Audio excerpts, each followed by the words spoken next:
Welcome to arts achievers 12th standard Tamil public exam வந்து நாளான்னைக்கு நீங்கள் எழுத போகிறீங்க. ஸோ அதுக்கான ஜென்ரல் இன்ஸ்ட்ரக்ஷன்ஸ் தான் நம்ம இப்போ கொடுக்க போகிறோம்.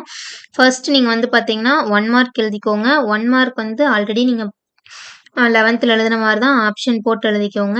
என்ன எழுதினாலும் நீங்கள் அதை என்ன பண்ணுறீங்க அப்படின்னா சப்டிவிஷன் கொடுத்துருக்காங்களா இல்லையா அப்படிங்கிறத பாருங்க. ஸோ நீங்களா ஒரு ஆர்டர் போட்டு எழுதக்கூடாது. பப்ளிக்கை பொறுத்த வரைக்கும் கொஷின் நம்பர் தப்பாவே இருந்தாலும் அந்த கொஷின் நம்பரை நீங்க தாராளமா போட்டு எழுதலாம். ஸோ அதுக்கான மார்க் உங்களுக்கு வந்து டெஃபினட்டா வந்து குடுத்துருவாங்க. ஸோ அதனால வந்து பார்த்தீங்கன்னா, எவ்ளோ படிச்சிருக்கீங்க, படிக்கலங்கிறத டோன்ட் கம்பேர் வித் அதர்ஸ். மத்தவங்க கிட்ட தயவு செஞ்சு கம்பேர் பண்ணாதீங்க. கம்பேர் பண்ணா போது உங்களோட கான்ஃபிடென்ட் லெவல் ரொம்பவுமே கம்மியாயிரும். நீங்க கொஞ்சமா படிச்சிருந்தாலும் அத தெளிவா படிச்சிருக்கும்போது, அந்த கொஸ்டின் கேட்கும்போது உங்களால கண்டிப்பா ஸ்கோர் பண்ண முடியும். ஸோ நெறையா படிச்சா தான் நெறையா மார்க் வாங்க முடியும் அப்படிங்கிற ஒரு மைண்ட் செட் இருந்துச்சுன்னா, அத வந்து லீவ் பண்ணிருங்க. ஸோ நீங்க என்ன படிச்சிருக்கீங்க, அத ஒன்ஸ் ரிவைஸ் பண்ணிட்டு, அத என்னால திரும்ப எப்ப கேட்டாலும் எழுத தெரியும் அப்படிங்கிற ரிவிஷன முடிச்சிட்டீங்கன்னா, நாளைக்கு வந்து ஃபர்தரா புதுசா படிக்கிறதா இருந்தா படிங்க. இல்லைன்னா நீங்க எதோட படிச்சிருக்கீங்களோ, அதோடவே இன்னைக்கு ஸ்டாப் பண்ணிட்டு நீங்க ரிவிஷன் பண்ண ஸ்டார்ட் பண்ணிறலாம். ஸோ திரும்ப திரும்ப சொல்றது ஒண்ணே ஒண்ணு தான். 1 மார்க் நல்லா படிச்சுக்கோங்க. அண்ட் தென் வந்து பார்த்தீங்கன்னா, அணி நல்லா படிச்சுக்கோங்க. திருக்குறள் நல்லா படிச்சுக்கோங்க. ஃபர்ஸ்ட் 3 லெசனோட உரைநடை, செய்யுள், துணைப்பாடம் இந்த 3யும் நல்லா படிச்சுக்கோங்க.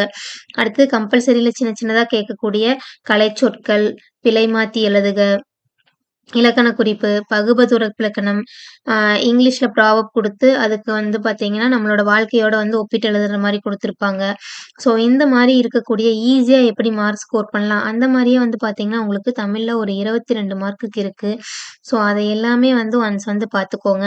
ஃபர்ஸ்ட் ரிவிஷன், செகண்ட் ரிவிஷன் எழுதிருந்தீங்க அப்படின்னா, ஹால்ஃப் இயர்லி அந்த 3 கொஸ்டின் பேப்பர மாடலா வச்சு படிச்சுக்கோங்க. பட் ஆனா அதே கொஸ்டின் பேப்பர்லேருந்து வரும்னு சொல்ல முடியாது.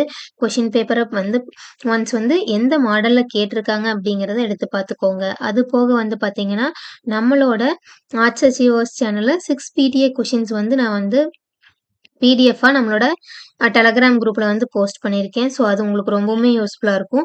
1 மார்க் ஆகட்டும், கலைச்சொல்லா இருக்கட்டும், இலக்கண குறிப்பாகட்டும் என்ன கேட்டிருக்காங்க அப்படிங்கிறத அந்த 6 கொஸ்டின் பேப்பர் இருக்கு இல்லையா? பிடிஏ கொஸ்டின் பேப்பர் அத மட்டும் எடுத்து நல்லா தரவா வந்து ரிவைஸ் பண்ணிக்கோங்க. அது உங்களுக்கு ரொம்பவுமே யூஸ்ஃபுல்லா இருக்கும்.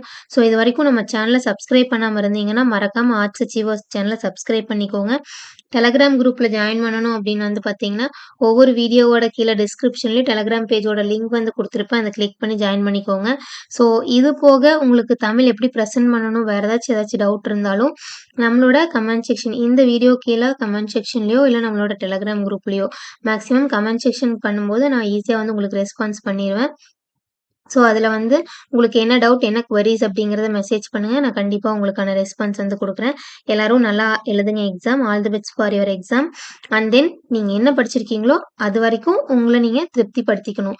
அப்பதான் உங்கனால மார்க் ஸ்கோர் பண்ண முடியும். ஸோ அடுத்தவங்க இவ்ளோ படிச்சிருக்காங்க அப்படிங்கிறத யோசிக்கவே வேண்டாம். நம்ம படிச்சத தெளிவா படிச்சிருக்கோமா? ஃபர்ஸ்ட்டு அத ரியலைஸ் பண்ணிக்கோங்க. ஸோ தேங்க்ஸ் ஃபார் வாட்சிங். Subscribe arts achievers channel. All the best for your exam.